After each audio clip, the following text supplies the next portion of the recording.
Gosto português. E aí, brasileiro, como é que nós estamos? Olha, eu estou com um início de gripezinha, então aí se vocês sentirem um pouquinho de diferença na minha voz, né? Não tenho culpa disso, essa mudança de tempo, mas tô bem, tô bem. E você, meu amigo, como você está? Eu estou bem, obrigado. Obrigado por fazeres logo a pergunta, não teres esquecido e não teres saltado outras coisas. Você não pode remoer essas coisas, você tem que esquecer, viu? Não guarda no coração que faz mal.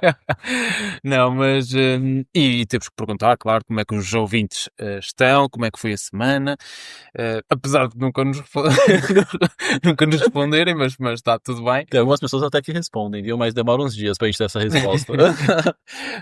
mas pronto. E vamos dar início aqui ao nosso episódio 10 do nosso podcast Onde Está o Ouro.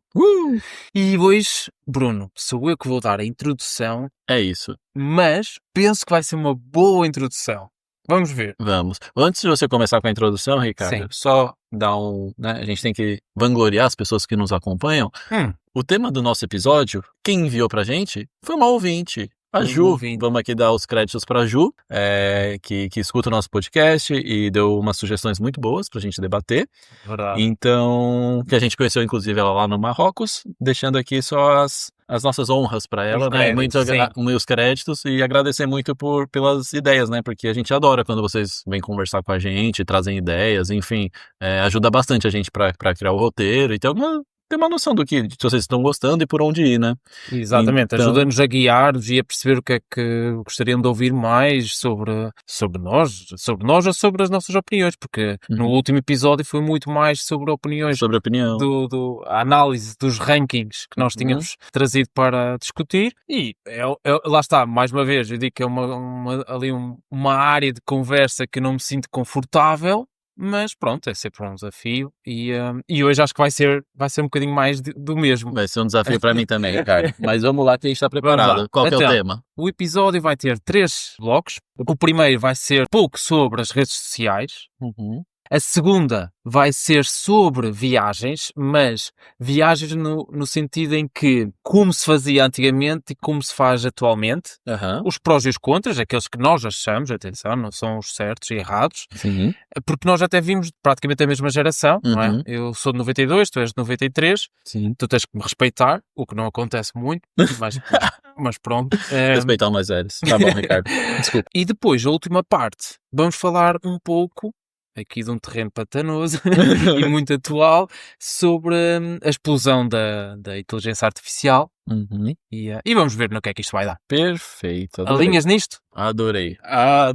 Muito bom. Então, bora. Boa, Ricardo. Então, como as pessoas puderam perceber aí, no geral, de uma forma resumida, a gente vai trazer como que a tecnologia tem mudado a nossa vida nos últimos anos, certo? De uma forma geral. Sim, dividida em 3 temas. Sim. Dividida em temas, certo? Sim. Então, começando por rede social. Ricardo, você já fez muito depoimento no Orkut? Primeiro vocês já me tentaram explicar o que era o Orkut. Você não teve Orkut? Não, porque em Portugal, pelo menos não. Eu tenho que dizer antecipadamente já aqui uma coisa. Eu já venho a dizer que sou muito avô em muitas coisas. E então nas redes sociais não é uma exceção. Ou seja, em Portugal houve, se não estou em erro, desde a minha infância havia o Messenger no MSN, certo? Estamos de acordo aqui? Não sei. Pronto, foi o que eu mais usei, porque era para falar com amigos e estar em contacto e gostava dessa plataforma. Depois, o primeiro que existiu assim de redes sociais, já com fotos, foi o Fotolog. Fotolog, tá. Também conheces? Eu conheço por nome, mas eu não tinha conta. Ah, ok. Eu também não tinha conta, eu só ia lá ver o que é que se passava, mas não tinha conta, porque acho que nem era obrigatório. E pouca gente tinha, porque nem toda a gente tinha acesso à internet, mas eu lembro-me, tanto como o Fotolog, e depois, posteriormente, veio o Wi-Fi, que eu acho que foi na época do vosso Orkut. O Wi-Fi já era uma coisa assim mais evoluída, com partilha de imagem, de fotografias, essas coisas assim. Era um pré-Facebook, digamos assim. E depois veio o Facebook. Mas nessas 3 aplicações, eu cheguei sempre atrasado. Ou seja, no Fotolog eu lembro perfeitamente. Quando eu criei, decidi, pronto, vou criar, que isto toda a gente tem. Criei, lembro de postar uma foto e aquilo já não ser atual. Ou seja, já desisti logo daquilo. E eu, agora qual é a moda? É o Wi-Fi? Não quero saber. Também não vou instalar, não vou querer nada disso, de conta. Passado uns 3 ou 4 anos, quando aquilo já estava na moda, eu, pronto, vou lá criar, que toda a gente tem, juro. Eu postei novamente uma foto e toda a gente passou para o Facebook. E eu, pronto, olha, então desisto. Não quero Facebook. Tá todo mundo fugindo de você, Ricardo. Esse é o resumo. Ou eu chego sempre atrasado. Sim. Não sei. Você falou que você não teve Orkut. Cara, só uma curiosidade muito interessante do Orkut, né? Ele foi criado em 2004. Sabia que mais de 50% dos usuários do Orkut eram brasileiros? Mas faz sentido. Impactou muito, assim, tipo, sei lá, o início da rede social no Brasil, né? Todo mundo tinha aquela questão das comunidades ali, que, enfim, tinha umas coisas bem engraçadas, mas, cara, eu não conhecia uma pessoa que não tinha Orkut no Brasil, sabe? Tipo, atingiu bem forte a gente lá, e eu digo que, no geral, a rede social no Brasil é uma coisa muito, muito, muito forte. Inclusive, tem um dado médio aqui de tempo online por dia, né? E o Brasil tá em segundo colocado. Só perde pra África do Sul, que eles têm uma média de 9 horas e 37 minutos por dia conectados. Isso não é rede social, né? Mas, tipo, conectados de forma geral em internet. Mas a maior parte do tempo, com certeza, vai ser em rede social, né? Sim. No Brasil, a média das pessoas é passar 9 horas e 9 minutos do dia conectados. É muito, Aí vem seguido por Filipinas, Chile, Colômbia e Argentina. E aí... Tem muitos países da América do Sul. Eu fiquei curioso com isso aí. Cara, qual será que é a correlação disso, né? Exato. Porque são vários fatores. Um dos fatores principais é porque é uma população jovem, e consequentemente passam mais tempo em rede social. Sentido, sim. Certo? Uma outra questão que falam, que pode ser levada em consideração, é que essa forma é um lazer digital, substitui outras formas de lazer. Em países talvez com mais desigualdade, às vezes tem questão de violência, às vezes as coisas são caras, as pessoas acham na rede social um lazer que às vezes elas não podem ter, sabe? Então, talvez países mais desenvolvidos as pessoas estão mais na rua. Tipo uma simulação de lazer. É, uma forma de entretenimento mais acessível, digamos. Ok. Que é barato e tá sempre na sua mão, você consegue fazer a qualquer momento. Sim. E isso, cara, tipo, fazendo um paralelo assim, bem, sei lá. Por exemplo, quando eu tava em São Paulo, eu não ia tanto pra rua. Eu morava numa região ali mais bairro, não fazia as coisas a pé, era tudo de carro. Mas a maior parte da minha semana era só trabalho, casa, e de casa eu ficava ali, às vezes estudava, fazia alguma coisa, jogava, todo dia eu jogava com meus amigos. Então a minha forma de entretenimento era estar conectado, jogando, falando com meus amigos às vezes por Discord, essas coisas. Então, por exemplo, aqui morando na Europa, eu faço as coisas muito mais a pé, na rua, vou para um parque, muito mais fácil. Isso é a minha bolha, claro, mas eu acho que tem uma correlação grande também, se você pega para ver esses países que têm esse índice alto, né? Interessante, acho que nunca tinha pensado sobre isso dessa forma. Lá está, também nunca procurei, mas acho aí um dado interessante de ser muito na América do Sul. Ou seja, a maior percentagem de população com horas presas, não é? Presas não, a gente está muito feliz e não mentira. A gente está preso. Com horas conectadas. Tô brincando. Sim. E aí teve toda essa mudança, né, da evolução da rede social, que depois veio o Facebook, depois o Instagram, hoje a gente pode dizer que é o TikTok, talvez, ali que tem um grande impacto, e a rede social vai acompanhando as novas gerações, né, e você vê que a forma como o entretenimento está lá dentro, ele tem mudado, né, agora são esses vídeos curtos que chamam mais atenção. Então, por exemplo, para você conseguir chamar a atenção de uma pessoa, se no começo ali do vídeo já não tiver alguma coisa interessante, a pessoa já pula, são coisas rápidas ali, que viciam a pessoa até aquela dopamina rápida, né. Mas pronto, mais uma vez, vou trazer a minha parte da avó. Eu tenho que trazer, não é muito mais forte que eu, mas ainda nesta semana eu acompanho, pronto, um podcast semanal, e essa pessoa partilhou uma coisa que me fez pensar muito sobre esses reels e sobre esses vídeos curtos, que agora acho que está numa moda que eu não sei mesmo dessa realidade, podes-me até confirmar ou não, mas há agora uma moda que é, imagina, um vídeo de, sei lá, de 1 minuto e meio, mas aquilo meio que faz já um teaser automático de início do vídeo de 5 segundos para a pessoa perceber se vai gostar ou não. Sim. Ou seja, para mim isso é muito, muito bizarro. É assustador. É assustador porquê? Então onde é que está aquela paciência? Onde é que está aquela curiosidade? Onde é que está a punchline, digamos assim, ou a surpresa de um vídeo? E nem tem que haver surpresa às vezes. Ou seja, onde é que está, sobretudo, a paciência? Porque acho que as pessoas de hoje em dia veem a paciência como como algo muito mau. Quando eu acho que é necessário. E o problema dessas redes sociais, enfim, elas sabem como chamar a sua atenção. E são vários estudos que são feitos. A partir do momento que você define a cor, você define a forma como a notificação chega, o som que faz, tudo isso é para ter o seu tempo de atenção lá. Porque tem aquela famosa máxima que é: se você não está pagando por alguma coisa, o produto é você. Então, se você está usando a rede social, você não está pagando para usar, você é o produto. Então, a sua atenção é o produto. Se você passa ali muito tempo vendo alguma coisa, você está no produto. Exatamente. Você vira o produto. Então, e cara, é um pouco assim, eu acho que a gente veio de uma geração que a gente pegou essa mudança, né? Quando eu era mais novo, não tinha rede social. Eu acho que o WhatsApp começou quando eu tava na faculdade. Então, assim, a gente cresceu tendo aqueles celularzinhos de tijolinho ali, que só fazia ligação, tinha um joguinho da cobrinha, mas a gente pegou esse fenômeno que foi essa mudança, né? E, por exemplo, hoje mesmo, eu já tenho uma dificuldade pra ficar sem rede social, né? Tipo, a gente já conversa bastante sobre isso e tal. Por exemplo, eu não tenho mais o Instagram no meu, eu sempre faço uns detox, né, de rede social.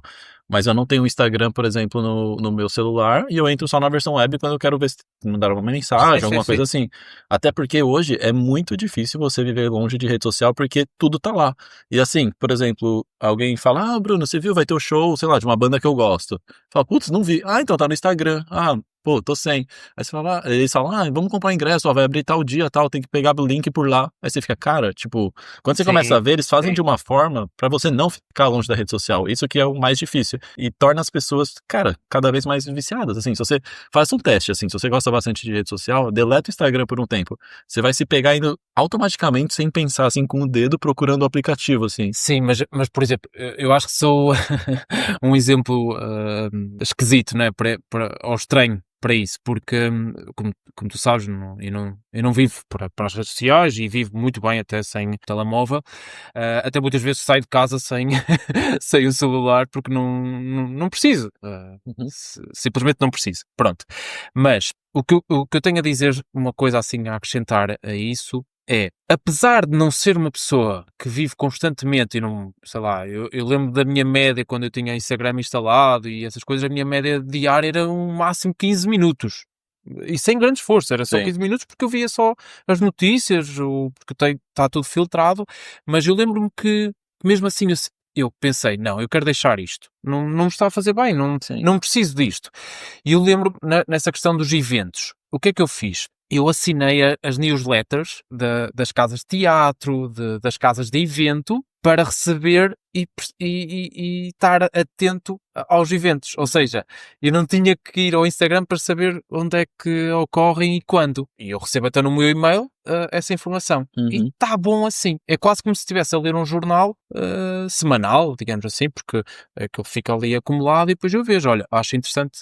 Ou seja, há outros meios, não é também uma desculpa que está tudo no Instagram. Claro, atenção, há coisas mesmo muito boas nas redes sociais, partilhas, há iniciativas, há coisas que nos motivam, que pode ser usado para uma forma muito positiva, mas tem que haver esse filtro, porque lá está, como tu disseste, nós vimos uma geração que consegue distinguir essa diferença. Sim. Agora, como é que eu vou conseguir fazer-me explicar desta diferença a uma geração que veio posteriormente? É muito difícil, temos de ter essa compreensão também, porque eles nasceram já com isso.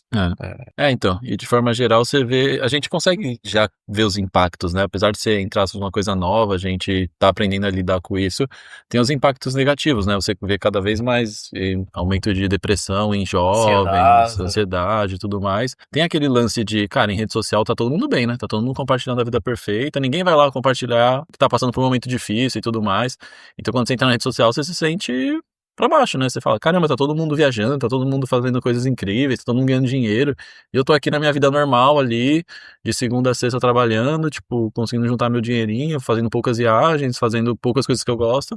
Pô, minha vida não tá boa. Daí eu acho que tem que saber balancear esse lado, né? Porque a rede social, claro, é muito boa, você consegue se conectar com outras pessoas, a gente tá morando longe de casa, é bom você estar conectado com seus amigos, sua família, então tem o lado positivo e tem o lado negativo, né? Tem que saber ali dosar e haver uma distância saudável também sobre as redes sociais. Concordo. Mas pronto, acho que este tema aqui dava para muito mais tempo, mas vamos finalizar aqui e vamos passar para as viagens. Ou seja, Esse também vai dar bastante assunto.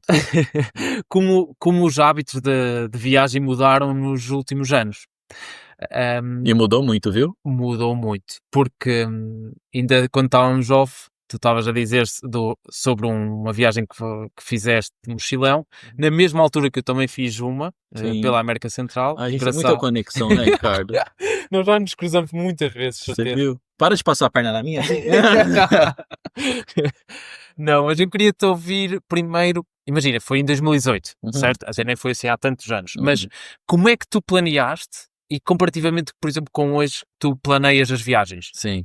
Então, eu tava conversando em off aqui com o Ricardo. Em 2018, eu fiz um mochilão na América do Sul. E aí fui pro Chile, Bolívia, Peru, Machu Picchu, Salar de Uyuni, deserto do Atacama, enfim. E, cara, é difícil perceber, porque naquela época já tinha rede social, tinha tudo, né? Enfim. Hoje tem ferramentas que permitem as coisas serem mais fáceis. E é difícil você conseguir distinguir isso, né? Eu tava tentando reparar e lembrar o que era de diferente. E, cara, eu tenho uma planilha no Excel aqui que eu imprimi tudo que eu tinha que fazer por dia no mochilão, porque nesse mochilão, cara, nada pode dar errado, assim, você tá passando no deserto e tudo mais. Então, assim, eu tinha impresso, tipo, o endereço da agência que eu tinha que ir, o horário do ônibus que eu tinha que comprar, o horário do ônibus que eu tinha que sair. Cara, eu demorei tantos meses pra montar o roteiro e, tipo assim, nesse dia tem que fazer isso, tem que não sei o quê. E hoje seria uma coisa de, cara, você vai no chat GPT, você escreve assim, ficarei 4 dias nesse lugar, eu gosto disso, disso, disso, monta um roteiro, sei lá, passando pelos pontos turísticos, fazendo isso, onde eu posso comprar o ônibus. E eu senti muita diferença, cara. Era uma dificuldade muito grande pra montar antes. Tem a questão, tipo, de ingresso também, às vezes não ser digital, tem que imprimir. Eu levei uma pasta pro mochilão, né, com vários documentos. Muito bom. E hoje em dia parece que é tudo mais fácil, né? E são nas pequenas coisas que você repara ali, tipo, numa reserva, às vezes, pra comprar um ticket de um transporte. Então, foi muito mais custoso antes. Hoje, é que, por exemplo, às vezes que a gente viajou junto, a gente praticamente não fez roteiro, né? A gente gosta mais desse lance de levar. Mas planeia qualquer coisa, não é? Sim, mas também mochilão tem esse lance, né? O mochilão tem que ser um bocadinho tem que ser mais planeado. Rigoroso, sim, no planeamento. Mas tu agora estavas a falar de que tinhas o Excel, que imprimiste e escrevias algumas coisas. Eu lembrei-me de um amigo meu que ele... Eu quase que arrisco que ele ainda faz isso. Que ele também é assim meio avô, apesar de ser mais ou menos da minha idade. Mas eu recordo-me que isto por volta de 2015... Nós fizemos uma viagem e eu achei muito engraçado como ele planeou essa viagem. Nós íamos sair da nossa cidade e íamos para outra, em Portugal. Mas bem longe, eram uns 250 km. E ele, na altura, ele não confiava muito no GPS. Também não é que funcionasse muito bem o GPS assim do celular, sabe? E ele fazia, sabes como? Ele estudava o mapa, previamente, pegava num papel e escrevia 4 ou 5 coisas. Do género, quando eu chegar a esta cidade e vir à direita. Nada pode dar errado. Juro. E não é que eu confiei nele e nós fizemos essa viagem e fomos dar certinho ao lugar onde nós tínhamos que ir. E eu só me ria. Ou seja, só me ria e achei muito bom esse planeamento dele. E ele nunca falha. O GPS manda-me para ruas, às vezes vou estar num rio. Por isso eu confio na minha análise e é verdade. Opa, gostava. E inclusive, imagina, nesta vontade de querer, por exemplo, largar e não a subir esta evolução tecnológica, também me recordo em 2019 que fiz uma aventura com um amigo meu que nós nem sequer tínhamos celular. Ou seja, foram 3 dias, nós tínhamos que chegar a uma ponta do país em Portugal, com 30 euros cada um, e achei muito interessante porque, imagina, eu lembro-me de ir ao metro do Porto, só ver o mapa para perceber onde é que nós estávamos, para onde é que nós íamos. Como os maias faziam, né? Exato. Olhando as placas e os mapas. E perguntava às pessoas também, ou seja... Nossa, como você consegue fazer isso? Perguntar para as pessoas? Eu costumo viver mesmo nesses tempos, mas depois ganham-se outras coisas, ganham-se essa interação também com as pessoas. Foi uma viagem também engraçada. Lá está, mais uma vez, como eu tenho um lema de vida, nem sempre, nem nunca, mas acho que é bom também nós termos estas experiências fora da tecnologia, para perceber também o outro lado e acho que é muito importante, sinceramente. Lá está, o equilíbrio entre as duas coisas é o melhor, mas na questão das viagens, eu tento sempre ter esse ADN de espontaneidade, de uma coisa mais natural. Muito preso, né? Sim, sim. E na realidade, para viagens, fazendo a conexão com rede social, isso tem mudado completamente o turismo, né, cara? Porque assim, você entra hoje, as pessoas estão postando, aqui na Praia da Sardenha, olha a cor dessa água, ou tô aqui na Torre Eiffel, sei lá, qualquer lugar assim famoso, e criam uma paisagem naquilo, criam uma fantasia de tipo, é o lugar perfeito, vocês têm que vir, Exato. e criam um aumento grande, né, no número de turismo e tudo mais. Às vezes você chega lá e fala, nossa, é só isso? Tipo, Pois, você cria uma fantasia como é que você nisso. modera a expectativa? É por isso que eu também... Lá está. Eu não gosto muito de ver imagens, e você sabe que eu sou assim, de muitos lugares, porque eu gosto primeiro de criar a minha imagem na minha cabeça para depois ser surpreendido. Agora, Sim. eu acho que nessa questão, eu admiro as pessoas que conseguem gerir essa expectativa, mas acho que acontece muito como você acabou de dizer então é só isto. Sim. E acho que não respeita a beleza do lugar. Sim. Não é? Não é verdade? Não Sim, sei. é verdade. Fica assim no ar. E, por exemplo, até falando sobre isso, e sobre esse turismo, por exemplo, se a gente trazer aqui para a Europa, que é muito grande, né, e está sendo muito discutido, porque tem a questão imobiliária, né, que muitas casas estão sendo usadas para Airbnb, para turismo e tudo mais, então tem lugar que está proibindo, tipo Barcelona e tal. Sabia que na Itália eles tentaram passar uma lei para criar zonas sem celular? Zonas turísticas em Florença, Gosto. por exemplo, em Veneza, tipo, nessa região aqui você não pode usar o celular. Porque tem aquela questão das pessoas às vezes ter acidente, porque não para de tirar foto e tudo mais, cai no lugar, às vezes atrapalha ali, fica muito tempo. Pessoas que já morreram estupidamente só por causa... Inclusive, a semana passada eu vi um cara, ele tava numa montanha, com aqueles pessoal preso em corda, assim, na China, fazendo, eu não sei se é hiking que chama, mas na montanha, assim, bem alto. Cara, ele parou em cima da montanha. E tem um vídeo. Ele parou assim, ele tirou a coisa de proteção pra tirar uma selfie, ele escorregou, caiu e morreu. Tipo, e tem um vídeo assim, ele escorregando. Você fala, cara, isso é muito, muito comum. Inclusive aqui no Cliffs of Moher, que é o ponto turístico mais famoso da Irlanda, né? Se você pesquisar na internet, todo ano morre um número X de pessoas que eles passam da linha permitida pra tirar foto perto do cliff, ali perto da caída. Sim. Só que aqui é muito vento, né? E pra pessoa desequilibrar ali é muito fácil. Então, você vê umas coisas assim, você fala, cara, a rede social mexe muito com a cabeça das pessoas, né? As pessoas às vezes passam ali do limite pra ter uma foto perfeita, pra tipo... Porque eu acho que é essa... posso estar muito errado, mas acho que é essa a motivação das pessoas fazerem isso. De tirar a foto perfeita, ou não sei, mas a gente sempre entra muito nesse assunto aqui no off, né? Porque eu acho que a gente acaba tendo uma opinião parecida, né? Mas é isso, cara. Eu acho que vai depender de pessoa para pessoa do que elas gostam, mas o que eu quero trazer disso não é nem de crítica, nem de elogio sobre isso, é só, tipo, falando o que é realmente hoje. Sim, que você vê que, tipo, são dados que mostram que tem acontecido muito, e só trazendo como a rede social mudou a nossa sociedade, né, cara? Tipo, antigamente você sentava ali com um amigo, aproveitava aquela paisagem. Hoje parece que não só isso basta, você precisa compartilhar o que você tá fazendo pra validar aquele momento ali. Se você, por exemplo, for num show de uma banda muito famosa que você quer ir, parece que se você não gravou e você não postou, você não validou que você foi, sabe? É diferente, cara. Se você não chega e mostra, olha, eu fui. Parece que não é válido aquilo, sabe? Eu tenho essa sensação que as pessoas pensam hoje em dia. Não sei se você compartilha do mesmo. Completamente. Completamente. Aliás, tu disseste aí uma coisa que me fez pensar, e parei um pouco nisso, que você disse mais ou menos de analisar essas coisas, ou seja, os dados e esses acontecimentos estão demonstrados, ou seja, já aconteceu e vai acontecendo. E eu acho que o que as pessoas também estão a perder um bocadinho é o sentido crítico sobre isso, ou seja, vamos analisar, vamos perceber o que é que já é exagero, o que é que não é. Sim. E acho que as pessoas são levadas de uma forma tão automática que perdem esse sentido crítico, que não param para pensar nessa questão, por exemplo, do show. Porque é que eu estou a gravar? Tipo, essa questão, já, porque é que estou a gravar e porque é que não só estou a existir e curtir o momento. E sim, exatamente, viver um momento deste único. Porque... Mas eu acho também que dá pra achar um meio termo, né? De, por exemplo, eu gosto de, sei lá, em lugares que eu, por exemplo, shows, alguma coisa que eu quero muito ver. Sim. Eu gosto de gravar pra lembrar daquele momento. Mas, como eu disse anteriormente, vou trazer de novo. Gente, isso aqui não é uma crítica pra quem gosta de ficar ali postando ou quem não gosta de ficar postando.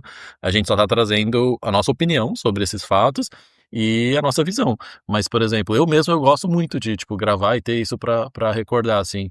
Mas realmente, você pega, sei lá, antigamente e hoje, você pega uma visão de cima, assim, de um show, alguma coisa, em algum, sei lá, algum momento de uma música mais famosa, você vê, cara, o que tem de tela, assim, de celular, todo mundo gravando, e aí você pega antigamente, era todo mundo realmente envolvido naquele momento ali, curtindo o som, né? Às vezes interagindo com a pessoa do lado e tal. Isso, cara, não é bom nem ruim, só é a mudança da sociedade, né? Como a gente vive hoje. Sim, mas temos que pensar sobre o que é que se perde Sim, ao estar desatento à própria realidade e ao que se está a viver nesse sim. momento. Por exemplo, isso agora até me está a fazer ponto para uma coisa das viagens também, que é, imagina, também sou capaz de ir a um show, fazer um vídeo de 10 segundos só, nem tem que ser da parte principal de uma música, nem nada, ou fazer só tirar uma foto, porque eu gosto de recordar. A Uhum. foto para mim, ou o material Para o fotográfico é momento só ali. para me lembrar. É assim que eu uso. É por isso que não me preocupo em tirar uma foto Sim. espetacular. Mas isso faz a ponte para as viagens na questão do antes e o atual, que era, antigamente usava-se muito isto, que é, tirava-se fotos, revelava-se, não é? Foto Fotos analógicas, que inclusive analógica. tá voltando na moda. E no ano passado fiz uma viagem assim, até com fotos que depois mandei-as revelar de forma analógica, pronto. E é isso, a pergunta que eu te quero fazer, Bruno, prós e o contra Hum. sobre essas duas diferenças. Ou seja, tu gostavas mais quando relatavas Uhum. e falavas da viagem com os teus amigos, assim, num café, ou achas que se perdeu muito ao passar isto para o modo digital, ou seja, no Uhum. Instagram, postar stories Sim, ou umas fotos e dizer, este lugar é bom e sim. mandar uma piada e tal. Eu Que acho é que, se- que é que, se- que- Qual é a tua visão? minha opinião sobre. Sim. Quando veio rede social e tudo mais, a gente tá muito mais exposto.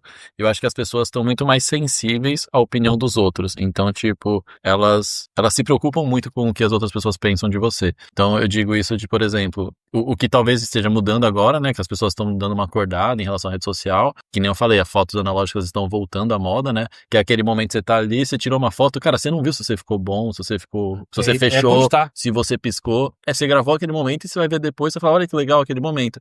E hoje a pessoa tira 200 fotos ali, essa eu não gostei, essa eu tenho que sorrir mais, essa eu não tô na posição boa, essa eu não sei o quê. Então, eu acho que inconscientemente, essa parte de você ter que ficar tirando várias fotos ali pra pegar uma boa, tá muito atrelado ao que você acha que as pessoas vão pensar da sua foto. É Completamente. 100%. Sim, sim. Porque se fosse só Só- sobre o que você pensa ali, sobre o seu momento, você ter gravado aquele momento, você não quer ficar ali perdendo 30 minutos tentando achar a pose perfeita no lugar perfeito.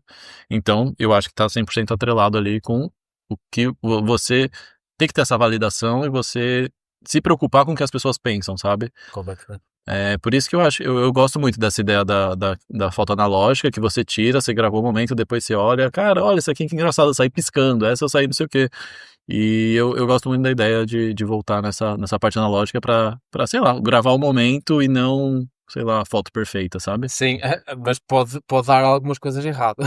Pode dar, pode dar. Pode dar, Pode queimar o filme, sim, pode... sim, porque eu lembro-me, lá está, no ano passado eu fiz uma viagem que levei uma máquina fotográfica dessas Uhum, e depois quando eu fui revelar as fotografias, inclusive a senhora perguntou-me se eu queria digital uhum. e eu, não, então se eu comprei a máquina porque eu quero analógico, eu nem quero saber do digital, não quero essas memórias nenhumas. Sim. E ela, mas é curioso essa forma de... Você tem internet na sua casa? Como que você Sim, faz? eu acho que ela assim, vives numa Você caverna? vive no mato? Não, mas depois eu fui buscar as fotos e eu lembro-me da senhora novamente, até um bocadinho com medo, Uhum. de dizer-me porque ficaram umas 4 ou 5 fotos não foram reveladas porque foram muito mal tiradas. Mas mesmo assim eu conseguia ver um bocadinho e era isso que me importava, era Sim, o lugar onde eu estava e quando eu tirei aquela fotografia. sim. E acho que traz coisas boas, Boa. essa forma mais arcaica. E ainda bem que as pessoas. Ainda bem, há coisas que viram moda que eu gosto. Uhum. Há uma coisa que eu acredito, mas cara, sou eu, mas eu ainda acredito que um dia vai virar moda as pessoas não quererem redes sociais. Eu também acho. Eu acho que tem caído muito. Por exemplo, você pega o Facebook, tem caído muito, sabe? Sim. Eu acho que o público do Instagram também tá mudando. Eu acho que tá muito mais talvez pro consumo ali do que, tipo, talvez de notícia, de alguma coisa de interesse, do que propriamente você ficar ali vendo os stories do que as pessoas estão fazendo. É a minha percepção, claro, não sei, não Sim. faço ideia, é o que eu vejo nas pessoas mais próximas. Mas eu sinto que tá rolando um pouco de desinteresse nessa questão de como a gente consumia e compartilhava a nossa vida, sabe? Tá sendo usado mais de outras formas, assim, tipo, mais para consumo ou de notícia, alguma coisa mais do seu interesse. Sim, mas esta minha visão, ou seja, não tem mesmo que parar de existir as redes sociais, não. Eu acho que é como em tudo, temos que chegar a um extremo e depois, ok, vamos perceber e vamos equilibrar, Adaptar, né? adaptar isto Da à forma mais realidade. saudável. Porque lá está, tem coisas muito positivas, eu não quero só estar a apontar o negativo. E de AI aqui, que você falou que queria conversar um pouco sobre o terceiro bloco, assim, desse boom de AI, que, cara, eu acho que tem o lado positivo e o lado negativo, como tudo na vida a gente tem falado. E, cara, eu gosto muito de usar AI como ferramenta. Eu acho que a gente tem que tomar um pouco de cuidado para essa parte de ter o nosso senso crítico, ter a nossa parte para pensar e não deixar tudo na mão da AI. À mercê.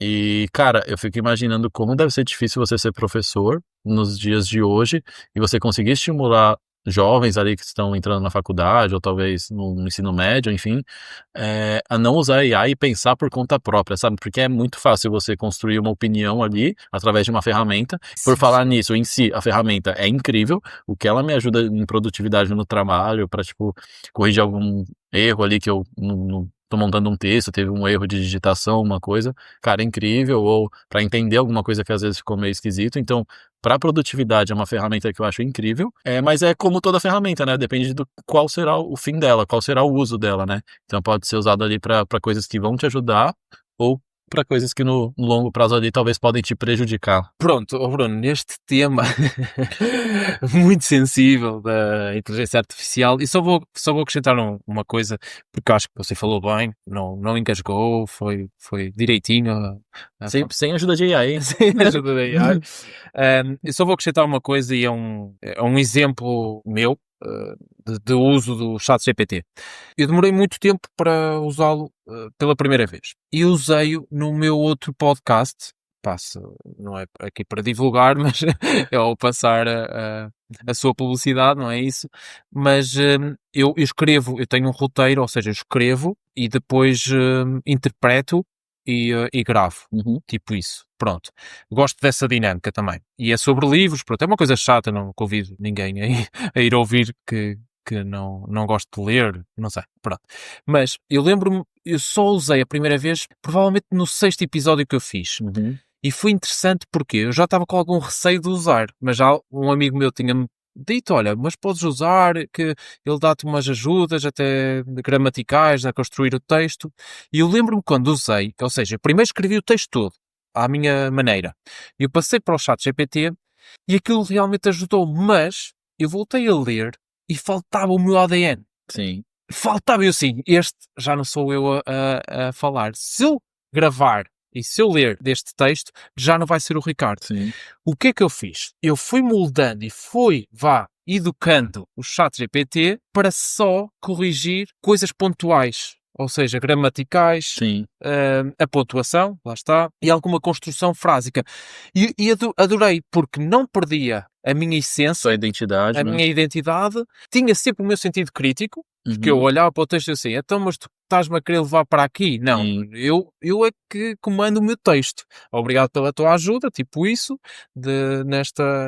na construção e no aperfeiçoamento do texto, mas eu quero assim, é aí que eu quero chegar. Se as pessoas fazem também esta análise, ok, tu estás-me a ajudar com isto, mas eu tenho o meu sentido crítico. Uhum. Ou só pedem ajuda e só vai.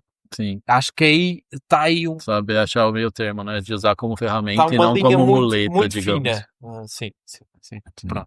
Cara, eu acho que assim, a AI tá evoluindo cada vez mais a gente vai usar, não tem como, o mundo vai ser moldado em cima disso. Eu acho que vai ser uma revolução que nem foi a internet, assim, que Claro, mudou sim. tudo, porque as possibilidades que ela traz, assim, são tremendas, né? E são até um pouco assustadoras. Mas o que às vezes antes demorava muito tempo para ser feito, hoje em dia as pessoas fazem muito rápido, né? Mas realmente tem que ter esse senso crítico e saber lidar com isso.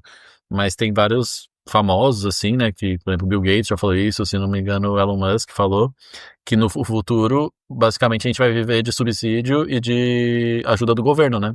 porque não vai ter mais trabalho. Vai ser tudo transferido para IA. Assim, claro, vão ter coisas específicas, novos trabalhos vão ser formados também, né? Mas vai chegar num momento que, cara, muito trabalho vai ser transferido para AI e o governo vai ter que bancar meio que a vida das pessoas, né? Por isso, porque da forma que tá caminhando, assim, é empolgante e é assustador ao mesmo tempo, né? Para você é mais empolgante ou mais assustador? Eu acho que não tenho opinião sobre É? isso. Não tenho opinião no sentido de ainda não consigo ter essa imagem Uhum. desse futuro, assim. Se calhar até pode ser uma coisa que me pode prejudicar, não Uhum. acompanhar essa visão, mas tenho outra visão. Não vou querer partilhar, mas está tudo bem. Mas só quero acrescentar mais uma coisa para fechar aqui. Engraçado, nós estávamos a falar disto tudo. Nestas últimas 2 semanas, eu tenho aqui 3 coisas que existe uma relação tanto com as 3 coisas como este episódio. Uma delas é um livro que eu estou a terminar, que curiosamente é brasileiro, de Jorge Amado, o Capitães da Areia. Uhum. Muita gente já me tinha dito para eu ler. Pois, tem um podcast que eu acompanho muito, de um psicólogo a falar sobre vários temas da sociedade, e um deles falou sobre o regresso às aulas da educação, e eu ainda hoje de manhã vi um documentário sobre a evolução do sistema educativo mundial, não só em Portugal. E estas 3 coisas estão muito relacionadas, apesar dos Capitães da Areia já foram escritos bem antigo. Jesus, tem mais de 70 anos. Uhum. Mas qual é que foi a reflexão ou a conclusão que eu cheguei destas 3 fontes de informação? Bruno, está tudo muito relacionado com a educação. Eu não sei se já leste os Capitães da Areia. Não, nunca li. Mas fala muito sobre... Portanto, o Ricardo perde-se muitas vezes nas suas ideias e na sua argumentação e nos seus pensamentos. Por isso, não deu para aproveitar nada do que eu disse depois disto. Por isso, vai ficar este corte estranho, mas assim a vida é. Contudo, vai ficar as referências que eu mencionei do podcast que ouvi, do documentário que eu também assisti, vai ficar registado na informação deste episódio. Muito obrigado e desculpem qualquer coisa. Pronto, está aqui o nosso episódio. Eu não sei se estou um bocadinho nervoso de tudo o que possa ter falado. Não, acho que está tranquilo. E eu acho que essa parte da AI também, acho que teria que ter um episódio só pra AI pra gente conversar aqui, porque tem muita coisa que a gente conversou em off que a gente queria ter falado, mas também já tá estourando o nosso tempo. E em todos os assuntos aqui, né? Porque esses assuntos são um pouquinho mais polêmicos, a gente trouxe a nossa opinião, e é só a nossa opinião, né? Claro. Isso não, na verdade, é absoluta. Claro, sim. E agradecer novamente a Ju aí por ter compartilhado essa ideia do podcast. E eu vou trazer aqui hoje o fato ou mito. Ou o mito ou fato. Ou mito ou mito, igual você. E eu acho que esse aqui tá um pouco atrelado aqui ao que a gente conversou hoje. Okay. Vamos lá? Tá preparado? Mas falta aí o tamborzinho? Então vai. Ricardo, o Airbnb foi criado porque 2 amigos estavam sem dinheiro e decidiram alugar colchões infláveis na sala da casa que moravam. É um fato ou um mito? Interessante. Interessante, né? E tem a ver com... Porque muitas destas ideias saem de coisas assim, meias absurdas. E eu vou dizer que é um facto. É um fato? É um facto. É um fato. É muito específico, né? Sim. Mas sim, é um fato. E começou em 2008 em São Francisco, na Califórnia. Então eram 2 amigos designers, o Brian e o Joe, e eles estavam sem dinheiro para pagar o aluguel do apartamento deles, que eles moravam. E na época ia rolar uma conferência de design em São Francisco e todos os hotéis da cidade estavam bucados, assim, tinha muita gente indo para lá. E eles pensaram, bom, vamos alugar a nossa sala, comprar uns colchões infláveis, a gente fala pra galera dormir aqui e a gente prepara o café da manhã deles. E aí eles apelidaram de Airbed and Breakfast. Então eles ofereceram o café da manhã caseiro para os hóspedes. Posteriormente, essa ideia aí de colchão de ar inflável na sala mais café da manhã, que foi improvisado, né, para receber os viajantes.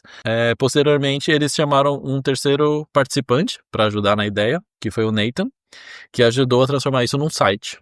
E assim nasceu o que a gente conhece hoje por Airbnb, que moldou muita coisa no turismo, enfim, na forma que a gente se hospeda e a gente conhece hoje. Olha, muito interessante. Esse dado, esse facto, esse facto, né? Neste caso, que trouxeste. Olha, parabéns. Muito obrigado, Ricardo. Espero que tenha gostado. Eu gostei. Bruno, muito obrigado por trazeres isso. Muito. Eu acho que acaba por aí, a gente já estourou o nosso tempo, né, Ricardo? Já está mais do que feito. A gente deu a nossa opinião, e é só a nossa opinião, novamente falando. E espero que vocês tenham gostado. Se vocês concordarem, mandem um comentário. Se não concordarem, também mandem um comentário, que a gente quer saber a opinião de vocês. Sim. Então tá feito, Ricardo. E uma semana abençoada para você. Pronto. E para os nossos ouvintes. Exatamente. Valeu!